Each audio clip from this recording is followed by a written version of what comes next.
제목에 중요한 정보가 있네요.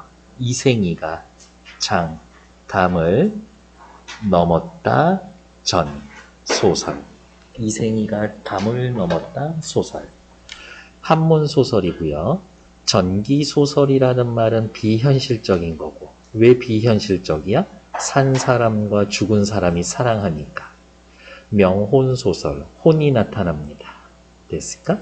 당연히 사랑합니다 하니까 애정 소설이라고 확인해도 되겠지.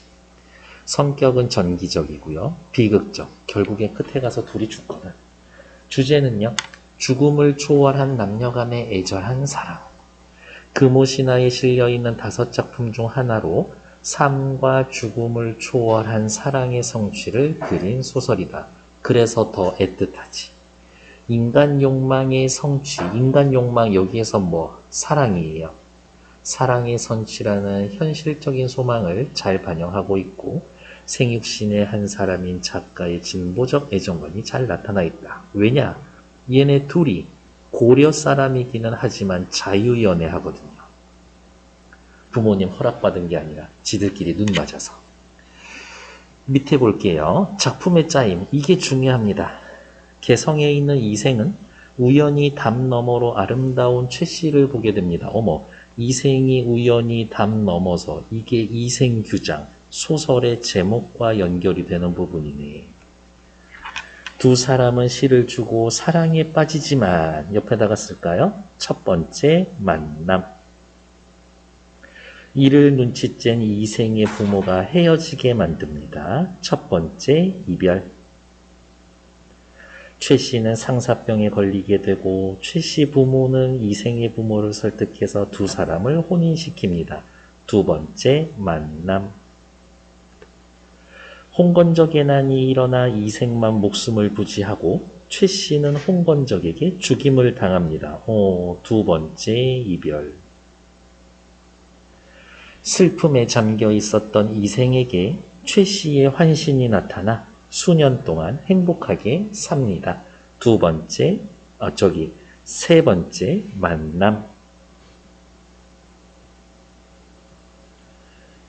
어느 날 최 씨는 이승에서의 인연이 끝났음을 알리고 사라지고 이생은 아내의 유고를 찾아 무저든 뒤 병들어 죽게 됩니다. 세 번째 이별. 자, 또 중요한 얘기는 뭐냐면 요 첫 번째 이별 후에 두 번째 만남이 있죠. 두 번째 이별 후에 어떻게 세 번째 만남이 있지. 첫 번째, 두 번째 이별은 어때? 둘 다 극복이 가능해. 극복이 가능해. 하지만 세 번째 이별은 어때요? 삶과 죽음이라는 건 극복이 안 돼. 사랑하면 뭐든 장애물을 다 극복할 수 있지만 삶과 죽음은 또 그게 아니구나. 이러한 당시 사람들의 인식을 반영하고 있다. 이렇게 보면 되겠네요. 됐을까? 자, 이제 또 본문 들어가도록 할게요. 어디 있을까? 이생은 담 너머로 최 씨를 보게 되고 편지로 서로의 마음을 확인한 두 사람은 사랑하는 사이가 됩니다. 자유연애. 진보적 애정관. 이를 눈치챈 이생에 부치는 이생을 지방으로 보내고 최 씨는 병이 들어 최 씨 부모의 노력으로 두 사람은 혼례를 올립니다. 하지만 홍건적의 난이 일어나 최 씨는 도적에게 죽임을 당합니다. 겁탈당하려고 했는데 이런 개돼지 같은 놈들 너네 할 때 차라리 죽겠다라고 했을 때 홍건적이 열받아서 이 여자를 이렇게 도망내서 죽여요. 이렇게. 홍건적의 난은 실제 사건이죠. 역사적 사건을 배경으로 하고 있습니다. 역사적 사건을 배경으로 하니까 진짜 있었던 일인가 보다 라고 해서 현실감이라는 말보다 사실성을 부여해 줍니다. 그럴듯한데 이생은 슬픈 마음을 억누를 길이 없어 작은 누각이 올라가 눈물을 훔치며 길게 탄식할 뿐이었다. 그것만 봤을 때 이생은 성격이 최 씨에 비해서 훨씬 소극적이에요. 어느새 날이 저물었다. 우두커니 홀로 앉아 지난 날을 가만히 떠올려 보았지만 모든 게 한바탕 꿈과 같았다. 사자성어 뭐 있어요? 일장춘몽.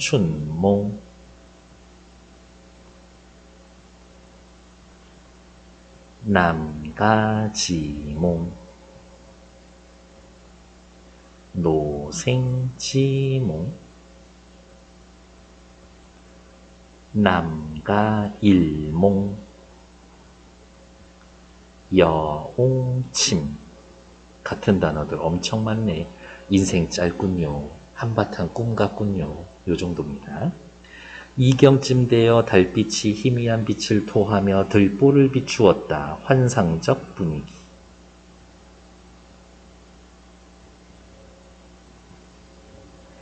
회랑 끝에서 웬 발걸음 소리가 들렸다. 그 소리는 멀리부터 들려오는데 가까워지고 발걸음 소리가 이생 앞에 이르렀을 때 보니 어머 바로 최씨였다.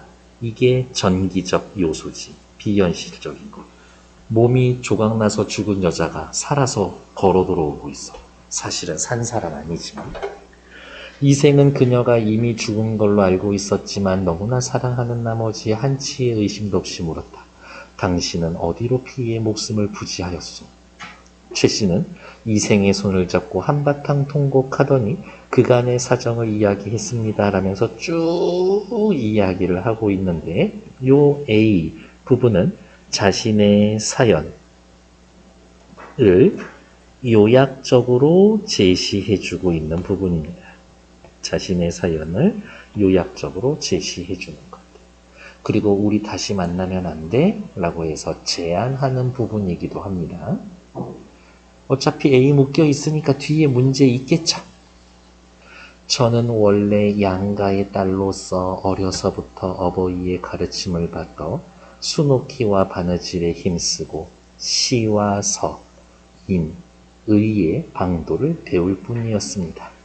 오로지 규문의 법도만 알았을 뿐 어찌 집 밖의 일을 헤아릴 수 있었겠습니까?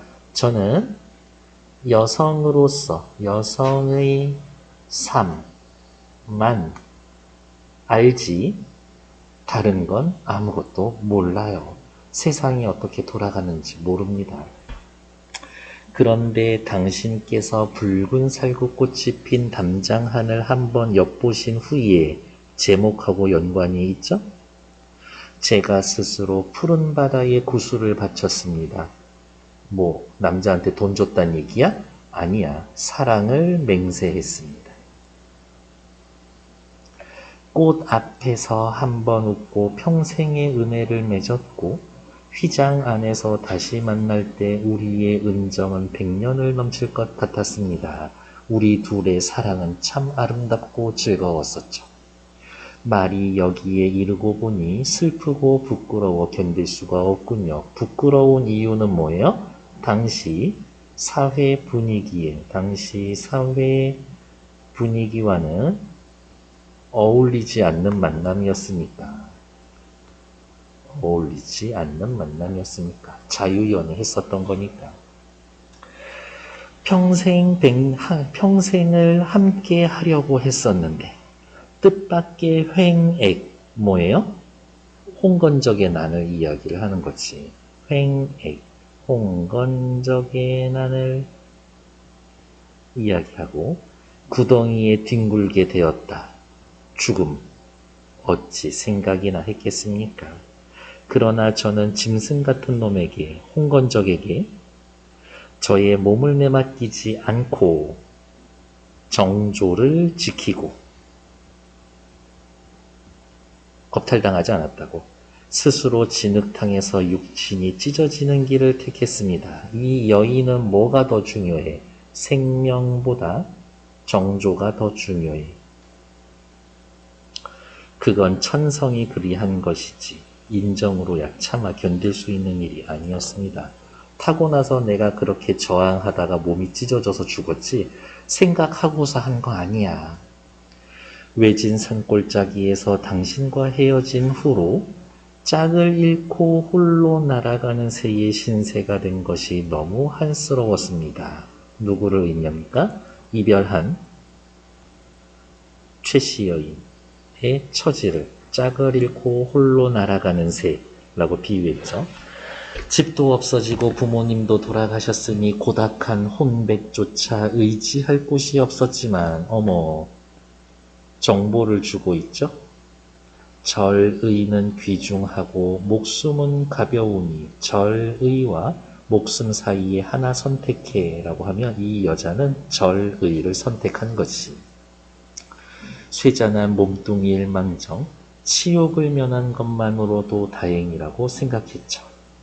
하지만 누가 마디마디 끊어져 쟤처럼 식어버린 제 마음을 불쌍히 여겨주겠습니까? 너 아니면 안 되는데 임마, 너 그런 거 알고 있어 임마? 이런 얘기지. 그런 얘기 하진 않았어요. 그저 조각조각 끊어진 썩은 창자만 모아두었을 뿐 제대로 매장하지 않았다라는 이야기지. 다른 말로 무덤이 없다는 이야기인 거고요. 요게 왜 중요하냐고? 나중에 이 여인의 유언의 내용이 들어갈 거거든. 해골은 들판에 던져지고 간과 쓸개는 땅바닥에 버려져 흙먼지를 뒤집어 쓰고 있어요. 가만히 지난 날의 즐거움을 헤아려 보기도 하지만 오늘의 근심과 원한만은 마음에 가득 차버렸습니다. 오늘의 근심과 원한의 내용은 뭐예요? 우리 둘의 사랑을 계속할 수 없는 것. 이제 추연이 피리를 불어 적막한 골짜기에 봄바람을 일으켰으니 저도 천녀의 혼이 이승으로 돌아온 것처럼 끊고 책에서 읽은 고사의 내용을 인용하고 있는 거죠. 죽은 사람이 산 사람의 세계로 돌아왔었던 이야기. 이곳으로 돌아오렵니다. 복례산에서 12년 만에 만나자는 약속은 이미 단단히 맺어져 있고 우리의 사랑의 맹세는 계속 그렇게 이어져 있고 취굴에서 삼생의 향이 극히 풍겨나오니 삼생이면 현재의 삶 이전의 전생, 지금의 삶, 차생, 앞으로 죽고 난 다음의 생, 내생 이렇게 이야기하는 거죠. 아, 불교적 사상이 반영되어 있구나. 불교 사상이 반영되어 있군. 그동안 오래 떨어져 정을 되살려 옛 맹세, 옛 맹세는 누구와 누구, 이생과 최여인 사이의 맹세죠. 내용은 뭐였을까? 우리 영원히 함께해. 그런 거였겠지. 만약 당신도 아직 옛 맹세를 잊지 않으셨다면 저는 끝까지 잘해보고 싶어요. 당신도 허락하겠죠? 라고 하면서 A라고 묶여져 있죠? 옆 페이지 넘어오셔서 2번 문제. 뒷페이지에 2번 문제 먼저 볼게요. 방금 읽은 A에 대한 내용으로 적절한 것은 1번 과거의 사건을 언급한 후 요약해서 자신이 원하는 바, 우리 다시 계속 만날래? 정답. 추억을 회상한 후 현재 느끼는 회한, 후회 그런 게 있는 건 아니지. 억울한 거지. 현재 처한 상황을 인식하고 이러한 상황의 원인 분석할 필요 뭐 있나? 홍건적 때문에 그런 건데. 어린 시절 행복했던 추억을 떠올리며 현실의 괴로움, 죽었지만 그거 아니죠. 지난날의 즐거움을 헤아리며 근심만 가득한 오늘날의 속상함을 표출한다라기보다는 말 그대로 1번처럼 원하는 바, 당신과 다시 살고 싶은데 밝히고 있어. 맞죠? 이의 답은 1번. 계속 본문 이어서 갑시다. 이생은 기쁘고 감격해서 말했다. 그건 내가 바라던 바요. 두 사람은 다정하게 마주 앉아 그간의 회포를 풀었다. 그러다가 재산이 얼마나 도적에게 약탈당했는가 묻자 최 씨가 말하기를 이상하네. 조금도 잃지 않았어요? 골짜기에 묻어두었습니다. 최 씨 성격 어때? 굉장히 치밀해. 이생이 또 물었다. 양가 부모님의 유해는 어디 있소? 아무 곳에나 그냥 아직은 버려져 있습니다. 두 사람은 그간의 정회를 다 나눈 후 잠자리에 들었는데 지극한 즐거움이 예전과 같았습니다. 부부 사이의 그러한 즐거움을 운우지정이라고 합니다. 운우지점. 다음날 최씨와 이생은 함께 재물이 묻혀 있다는 곳을 찾아갔다. 금, 은 여러 덩이와 얼마간의 재물을 얻을 수 있었다. 양가 부모님의 유고를 수습한 후 금과 재물을 팔아 각각 오간산 기슭에 합장을 했다. 어때요? 효를 실천했지. 괄호 열고 최씨, 최여인 덕이. 최여인 덕이라는 말이 중요합니다. 묘소에 나무를 심고 제사를 드려 예를 극진히 갖추었다. 이후 이생은 벼슬을 구하지 않고 최씨와 함께 살았다. 목숨을 구하고자 달아났던 종들도 다시 스스로 돌아왔지.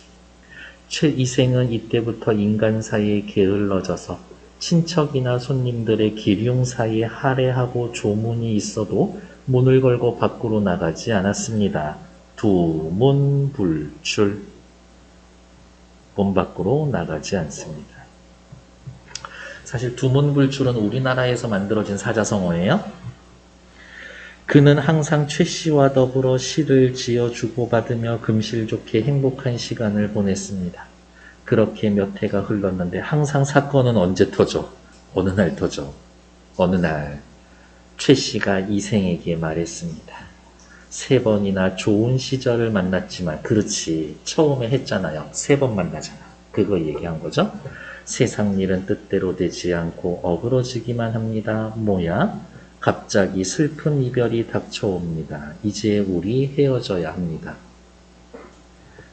갑자기 오열하기 시작했다. 이생이 깜짝 놀라서 말했지. 무슨 일로 그러시오? 최씨가 대답을 했다. 저승길의 운수는 피할 수가 없습니다. 에다가 밑줄 옆에다가 뭐라고 쓰면 돼요? 아무리 사랑해도 삶과 죽음의 경계는 극복이 안 돼. 극복이 불가능하다라는 당시 사람들, 작가의 인식이 드러나 있는 거죠. 하느님께서 저와 당신의 연분이 아직 끝나지 않았고 우리가 서로 죄를 저지르지 않음을 아시고 이 몸을 환생시켜 당신과 지내며 잠시 시름을 잊게 해줬습니다. 이 몸을 환생시켜 당신과 지내며 잠시 시름을 잊게 해준 건 누구? 하느님. 옆에다가 또 이렇게 써놓을 수가 있겠는데요. 절대적 존재의 도움으로 3번째 만남이 가능했었던 거구나. 혹은 뭐 절대적 존재의 개입으로 이런 말 써도 되겠지. 그러나 인간 세상에 오래 머물면서 산 사람을 미혹시킬 순 없습니다. 가지 말고 여기서 100년 더 살면 안 돼? 안 돼. 너도 벌 받아. 우리 이제 안녕. 두 사람은 서로 마주보며 눈물을 주르르 흘렸다. 서방님 부디 몸 건강히 계세요. 말을 마친 최씨가 자취가 점차 희미해지더니 마침내 흔적도 없이 사라져버렸다. 여기도 전기적 요소지. 그리고 중략 부분에 이 여자가 유언을 남겨. 다만 제 시신이 아직도 뒹굴고 있으니까 무덤 좀 제대로 만들어주세요. 이 새끼 나쁜 새끼야 이거. 진작에 해줬어야 될 걸 아직도 안 해주고 있어. 이생은 그녀의 유고를 거두어 부모님 곁에 묻어주었다.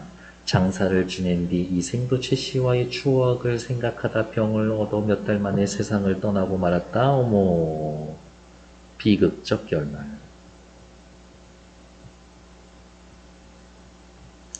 이 이야기를 들은 사람마다 애처로워하며 그들의 절의를 사모하지 않는 이가 없었다.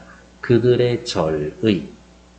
이 글을 쓴 김시습은 생각했지. 절의, 절개, 지조 이런 것 남녀 구분이 없어. 남녀 모두 지켜야 하는 거구나 라고 생각하고 있었다. 글의 소설이 어떻게 끝나요? 다른 사람들이 이래이래하게 생각했었습니다 라면서 후일담의 형식으로 소설이 마무리가 됩니다. 됐나요? 밑에 나와 있는 1, 2, 3차 만남 여기 나와 있는 것들은 다 처음에 말씀드렸고 문제 풀러 갑시다. 1번 이생은 최 씨가 사라지고 몇 달 만에 죽었습니다. 그렇죠? 이생은 최 씨가 이미 죽은 사람인 거를 알고 있었다. 그렇지? 이생은 재산을 지키기 위해 골짜기 묻어두었다. 골짜기에 재산 묻어둔 건 이생이 아니라 최 씨죠? 이생은 입신양명의 뜻을 두지 않고 은둔하며 살았다. 맞지? 이생의 부모님과 최 씨의 부모님은 홍건적에게 죽임을 당했다. 맞죠? 3번. 3번 문제 풀러갈게요. 이 작품은 금오신화에 실린 5편의 전기소설 중 하나로 남녀간의 애정 성취 과정을 보여주고 있습니다. 남녀간의 애정 성취 과정.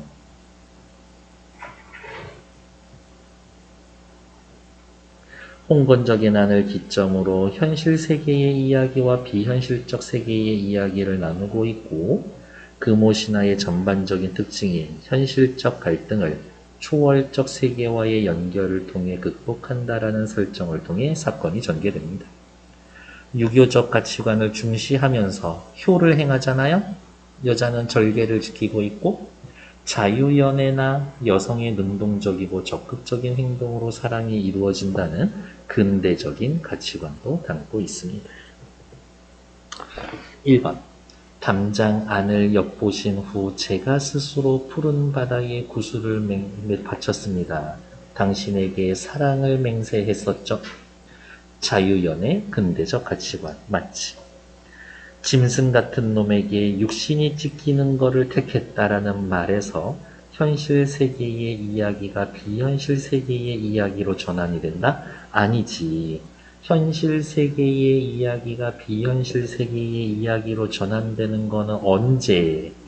죽은 최 씨가 몸을 다시 갖고 태어난 거죠. 환신했을 때. 그때가 요 장면인 거지. 도적한테 죽은 거는 계속 현실이지. 다음. 저도 천녀의 혼이 이승으로 돌아왔듯 이곳으로 돌아올 겁니다. 능동적이고 적극적인 모습. 괜찮죠? 부모님의 유고를 수습한 후 제사를 지녀 예를 갖추었다. 유교적 가치관. 효를 중시 여기는 모습. 맞죠? 하느님께서 이 몸을 환생시켜 당신과 지내게 해주었다. 초현실적 세계와의 연결을 통해 만남이 이어지고 있다. 괜찮은 말이지. 밑에 서술형 문제 보러 갈게요. 기억에 해당되는 이생과 기억. 3번이나 좋은 시절. 그러면 3번 만난 거 그거 그냥 쓰시면 되겠지. 자, 3번 만나러 갑시다. 어떻게 해서 만났나? 첫 번째에는 이생이 담 넘어 보면서 만났죠? 그래서 담장을 사이에 두고 처음 만남. 담장을 사이에 두고 처음 만남. 두 번째는요. 최 씨의 부모의 주선으로 정식으로 혼례를 치름. 세 번째는요. 죽은 육신이 환생하여 함께 지냄. 요렇게 3가지 쓰시면 되겠네요. 됐을까? 네.